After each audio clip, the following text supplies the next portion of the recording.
Alright guys, welcome back to the channel. Well, it's been a while since I've done one.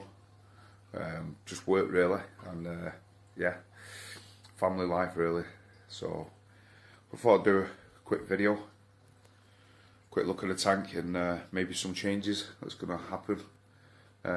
Some definitely going to happen. Others I'm still contemplating and still figuring out whether I'm going to do it or not. But first things first. Quick look overall of the tank, and everything's doing really well. Everything's growing. This frag rack is just doing my head in. I moved it from here because it actually fell, and it fell into the clams.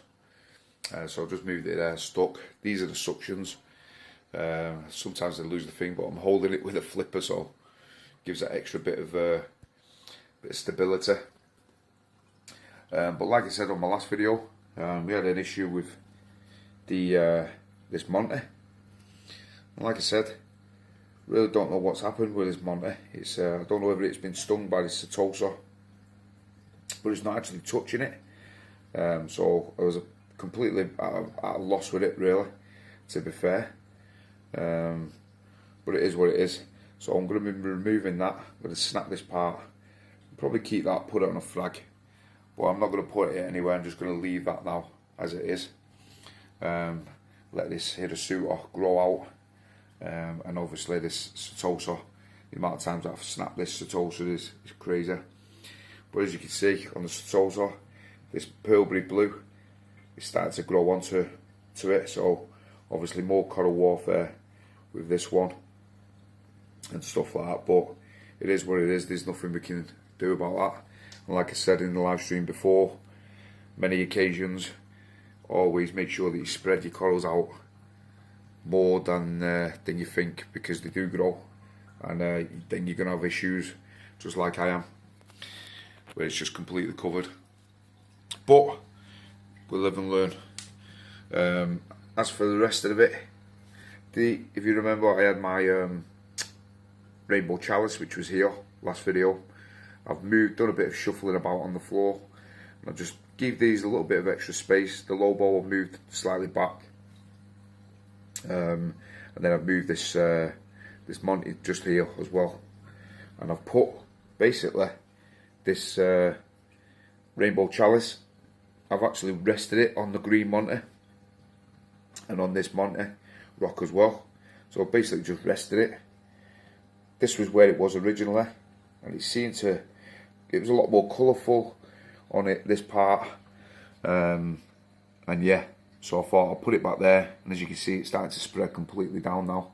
So hopefully over time it will completely cover this frag plug, and I'm probably talking about good year, 18 months or so, but it'll be worth it in the end when it's completely covered it, I think, anyway, for sure. But really happy with the way that is. But a few changes, like I said. What may be going to happen is I'm going to be clearing this floor. I said it in the stream the other week, last week, sorry, about clearing this and making it look more cleaner.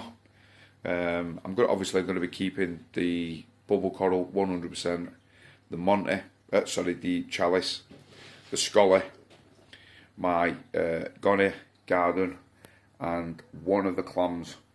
Still undecided which one to keep, maybe, and then get rid of one.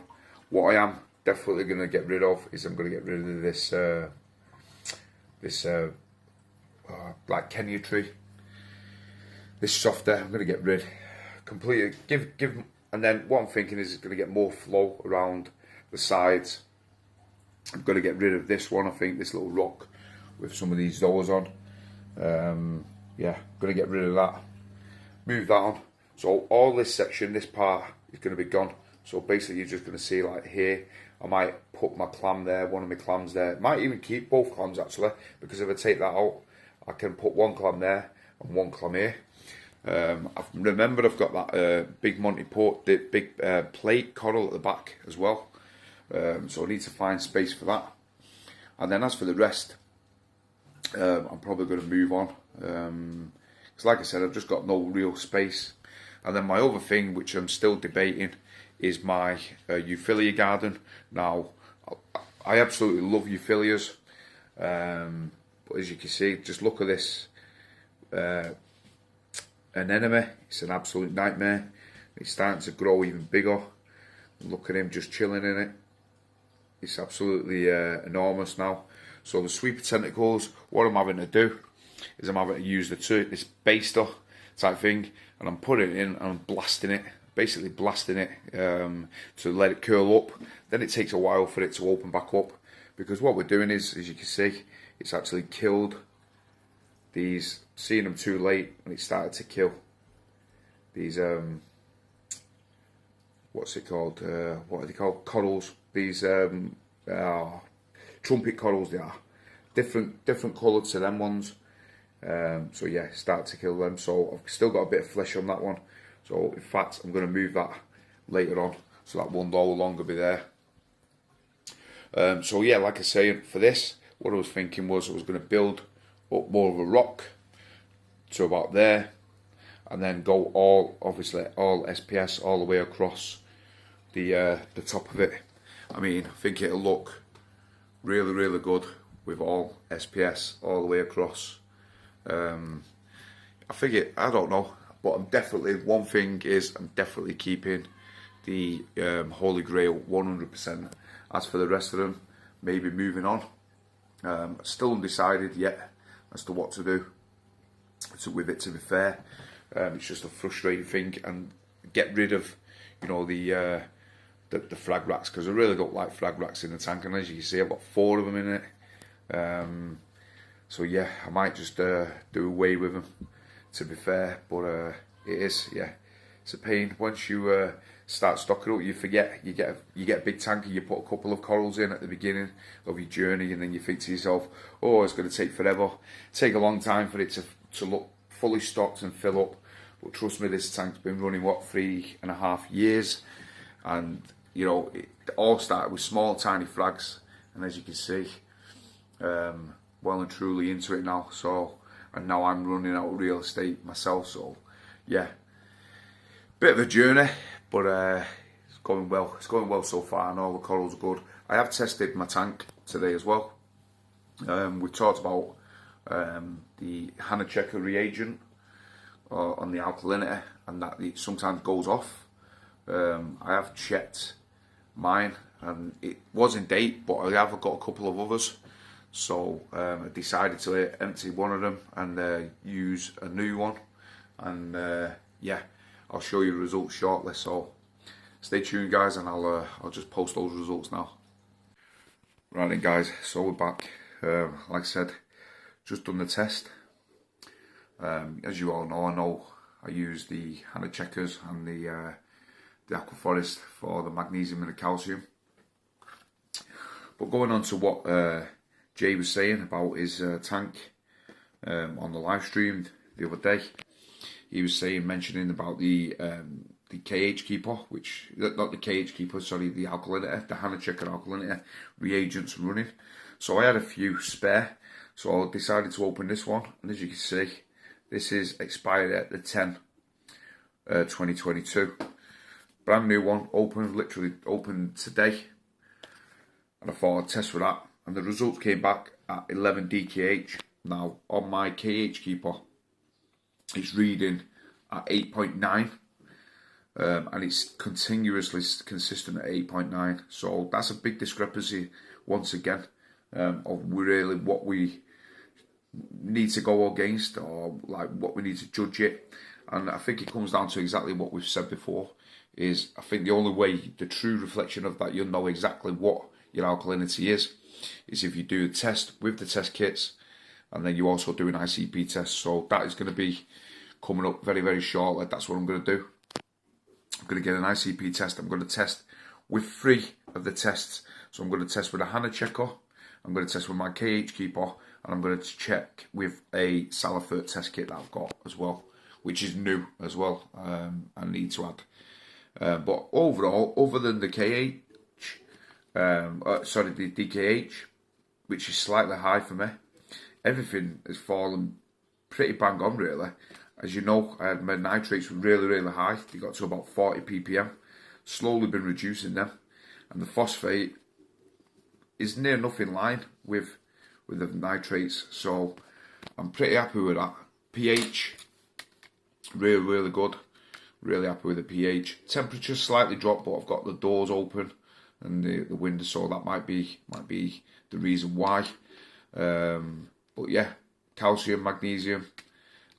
Maybe the magnesium could be risen a little bit more than what it is, but 1400 is not too bad. It's in that ballpark, so we'll keep it at that, and we won't chase numbers. So yeah, overall the tank's looking pretty decent. So like I said, we'll go back over to the tank and we'll have a quick look again before I say goodbye to you all. So stay tuned, guys. Yeah, so we're back, guys. So like I said, results come back pretty good, really. I was pretty happy with that, other than the DKH, which was slightly high.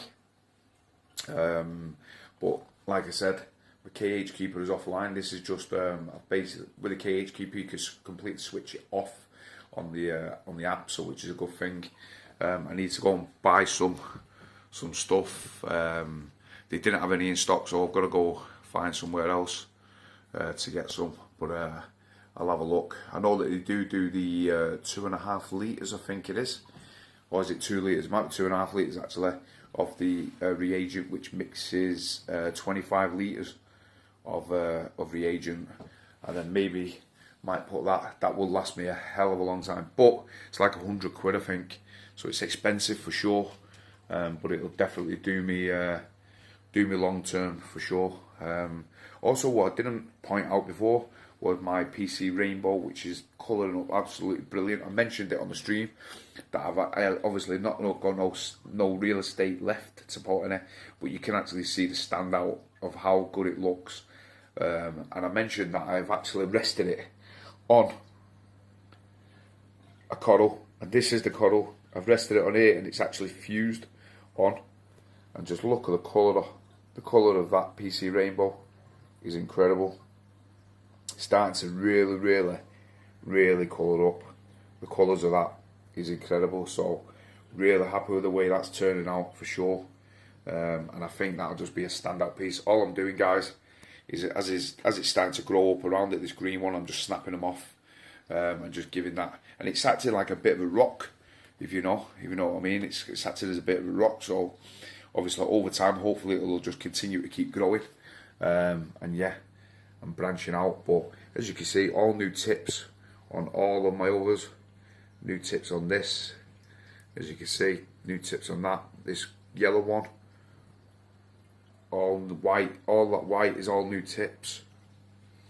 So yeah, and white tips here. So overall, guys, yeah, everything Foxface come to say hello is all doing really good, all growing nicely and all colouring up really nice. So hopefully maybe the next video that I post is going to have a few changes in it, I think. A bit of a reshuffle, but we'll see where we go. And like I said, still undecided what to do. Let me know in the comments what you think I should do. Whether you think I should get rid of my euphyllias or the majority of them, and just stick with the one, which is the Holy Grail. Whether I'm doing the right thing in getting rid of things off the sandbed, and yeah, what course or what direction you think I should go, whether you think I'm doing the right thing or not. So let me know in the comments below. If you're not already subscribed, I'd love it if you would press the thumbs up and the subscribe button. Hopefully get to 1,000. I know I've not posted many videos this year. Like I said, just work commitments really, and home life. But I try my best when I am doing it. And like I said, I'm a complete novice at it, so I try my best. But once again, guys, thanks a lot for your continued support and your subscriptions. Really appreciate it, and I love your comments. Like I said, comment below, and I always try and get back to every single one of you. And for now, I'll see you on the next live stream.